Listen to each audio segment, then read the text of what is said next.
بل Times میں خوش آمدید. میں ہوں آپ کے ساتھ شمس تبریز قاسمی. 15 اگست سے پہلے دیش کی خفیہ ایجنسیوں نے، پولیس نے اور دوسرے اداروں نے 253 افراد کو گرفتار کیا. دعویٰ ہے کہ یہ ISI کے افراد تھے. پاکستان کے دہشت گرد گروپوں سے ان کا تعلق تھا. شہزاد بھٹی سے ڈائریکٹ ان کا کنیکشن تھا اور یوم آزادی کے موقع پر یہ تمام لوگ دیش میں دہشت گردانہ حملہ کرنا چاہتے تھے، دیش کا ماحول خراب کرنا چاہتے تھے. ان کے پاس سے پستول ملی ہے، بندوقیں ملی ہے، بم بنانے والی چیزیں ملی ہے، دوسرے آلات ان کے پاس سے ملے ہیں. باضابطہ یہ آج میڈیا میں خبر سامنے آئی ہے. دا ہندو نے، انڈین ایکسپریس نے اس رپورٹ کو شائع کیا اور دیش کے ہوم منسٹر امت شاہ نے بھی ایک لمبا چوڑا ٹویٹ کر کے جانکاری دی اور کہا کہ ISI کا جو پورا گینگ تھا، پورا نیٹ ورک تھا بھارت میں، ہم نے اس کو تباہ کر دیا. 15 اگست کے موقع پر یہ دیش کو تباہ کرنا چاہتے تھے، بم دھماکہ کر کے ہلا دینا چاہتے تھے اور ہماری پولیس نے، ہماری ایجنسی نے اس پورے نیٹ ورک کو اچھی طرح ختم کر دیا. دیش کے ہوم منسٹر امت شاہ صاحب نے اسے اپنی کامیابی بتایا ہے اور وہی میں آپ کو بتا رہا ہوں. لیکن یہ خبر نہیں ہے. خبر اس کے بعد ہے جو میں آپ کو بتانے جا رہا ہوں. ہر سال 15 اگست کے موقع پر، 26 جنوری کے موقع پر، انڈیپینڈنس ڈے کے موقع پر دیش کی جو سیکورٹی ہے یا دیش کی جو ایجنسیاں ہیں وہ ایکٹیو ہو جاتی ہے، سرگرم ہو جاتی ہے. سیکورٹی کو بڑھا دیا جاتا ہے، چیکنگ کو بڑھا دیا جاتا ہے تاکہ کوئی ناخوشگوار حادثہ پیش نہ جائے، کہیں پر کوئی حملہ نہ ہو. اور پاکستان ہمیشہ چاہتا ہے دیش میں بم دھماکہ کرنا، حملہ کرنا. پاکستان کوشش بھی کرتا ہے دہشت گردوں کو بھیجنے کی، بھارت کا ماحول خراب کرنے کی، اور یہ جو دیش ہے بھارت ہے وہ ہائی الرٹ رہتا ہے اور ایسے لوگوں کو پکڑا جاتا ہے. اب دعویٰ یہ ہے کہ اس سال 253 لوگوں کو گرفتار کیا گیا جن کا تعلق ISI سے تھا. پاکستان میں گروپ ہے جس کو شہزاد بھٹی کا گروپ کہا جاتا ہے اور شہزاد بھٹی کے لوگ پچھلے دنوں میں لگاتار بھارت میں پکڑے بھی گئے ہیں. کوئی شہزاد بھٹی کے اشارے پر کہیں پر بم دھماکہ کر رہا ہے، کہیں پر ریوالور چلا رہا ہے، کہیں پر کسی کو پیسہ دے رہا ہے، فنڈ ٹرانسفر کر رہا ہے.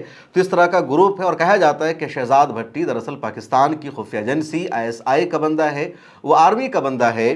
اور پاکستان کی خفیہ ایجنسی ISI اور پاکستان کی آرمی ڈائریکٹ اپنے لوگوں کو بھارت میں بھیجنے کی جگہ یا ڈائریکٹ یہاں سے لوگوں سے کانٹیکٹ کرنے کی جگہ اس نے شہزاد بھٹی کو یہ ذمہ داری دے رکھی ہے. شہزاد بھٹی کی پہچان پاکستان میں ایک گینگ کے گروپ کے طور پر ہے، غنڈوں کے ایک سربراہ کے طور پر ہے. کوئی گینگ چلاتا ہے اور وہ پاکستان میں غنڈہ گردی کرتا ہے. لیکن لگاتار خبریں سامنے آئی کہ یہاں جو لوگ پکڑے گئے تو اس کا تعلق بھی شہزاد بھٹی کے گروپ سے تھا. اب 15 اگست کے موقع پر 253 افراد کو گرفتار کیا گیا. 12 اگست سے گرفتاری شروع ہوئی اور تقریباً 15 اگست تک گرفتاری کا سلسلہ جاری رہا. 17 اگست کو باضابطہ یہ خبر ریلیز کی گئی اور اب باضابطہ میڈیا میں خبر بھی سامنے آئی ہے. جو حیران کرنے والی بات ہے وہ یہ کہ میڈیا نے اس خبر پر زیادہ ہنگامہ نہیں کیا، میڈیا نے زیادہ شور شرابہ نہیں کیا کہ 253 پاکستان کے دہشت گرد پکڑے گئے ہیں، ISI سے ان کا تعلق پکڑا گیا ہے.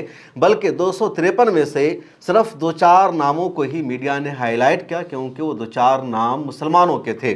جیسے کل کی رپورٹ ہے کہ میرٹھ کے ایک مدرسے سے ظفر نام کے ایک طالب علم کو گرفتار کر لیا گیا، بہار کے پورنیہ کا وہ رہنے والا تھا. اب گودی میڈیا نے بڑھا چڑھا کر اس خبر کو پیش کیا کہ جیش محمد کا یہ ممبر تھا، کرپٹو کرنسی کے ذریعے جیش محمد سے پیسہ لیتا تھا، دوسروں تک یہ پیسہ پہنچاتا تھا، اس کے پاس بیلنس بھی پایا گیا ہے اور وہ دیش میں بم دھماکہ کرنا چاہتا تھا، دہشت گرد گروہ سے اس کا تعلق تھا. تو ظفر کی خبر کو میڈیا نے بڑھا چڑھا کر پیش کیا. 1 اور 2 کا معاملہ سامنے آیا، لیکن 253 کے نام کیا ہیں، یہ کون ہیں، ان کی خبر کیوں نہیں بتائی گئی؟ سچائی یہ ہے کہ ان میں میجورٹی مسلمان نہیں ہیں اور یہ ان صوبوں سے پکڑے گئے ہیں جہاں زیادہ مسلمان نہیں رہتے. اس لیے میڈیا نے اس مرتبہ ہنگامہ نہیں کیا، زیادہ واویلا نہیں مچایا. جس طرح پچھلی مرتبہ ہیڈ لائن بنتی تھی کہ پکڑے گئے 200 دہشت گرد، پکڑے گئے 50 دہشت گرد، پاکستان سے تھا سیدھا سمپرک اور بم دھماکہ کرنے کا ان کا پلان تھا، یہ منصوبہ تھا، وہ منصوبہ تھا. اس طرح کی خبر اس مرتبہ انہوں نے نہیں چلائی. اب تک کا جو ریکارڈ رہا ہے کہ جب ہمارے دیش کی خفیہ ایجنسی NI یا پولیس جو گرفتار کرتے ہیں ISI سے تعلق رکھنے کے الزام میں یا پاکستان کے کسی گروپ سے تعلق رکھنے کے الزام میں، تو زیادہ تر ایسے افراد پہلے پکڑے جاتے تھے کشمیر کے، کیرل کے یا ان صوبوں کے جہاں مسلمان زیادہ رہتے ہیں. لیکن اس مرتبہ جو زیادہ افراد پکڑے گئے ہیں جن کا تعلق ISI سے تھا، شہزاد بھٹی کے گروپ سے تھا، جو دیش میں بم دھماکہ کرنا چاہتے تھے، ان میں میجورٹی